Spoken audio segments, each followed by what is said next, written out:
জয় জগন্নাথ বন্ধুরা, দেখো এখন রেডি হয়ে গেছি। আজকে হলুদ শাড়ি পরে রেডি হয়েছি, কারণ আজকে যে প্রভু জগন্নাথ দেবের কলস যাত্রা।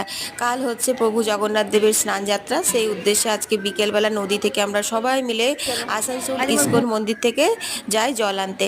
তো দেখো এখন সবাই সবার কলসি নিয়ে তারপর উলু দিতে শঙ্খধ্বনি করতে করতে কীর্তন করতে করতে আমরা বেরিয়ে পড়লাম গারুই নদীর উদ্দেশ্যে। আমরা এখন সবাই মিলে লাইন করে গারুই নদীতে যাব হচ্ছে জগন্নাথ দেবের জন্য জল আনতে। এইটা প্রত্যেক বছরই হয়ে থাকে।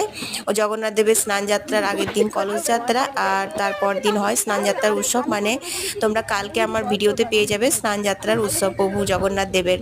তো দেখো বন্ধুরা, মাঠের পথ হয়ে এখন পৌঁছে গেছি আমরা নদীতে। তারপর এক এক করে সবাই কলসিতে করে জল ভরে নিয়েছি, আবারও রওনা দেব। অনেকটা পথ হাঁটতে হয়, কিন্তু বিকেলবেলা এত এত মানুষ মিলে একসাথে আসতে প্রভুর জন্য জল নিয়ে যাওয়ার জন্য আমাদের ভীষণ ভীষণ ভীষণ ভালো লাগে, অনেক আনন্দ হয়।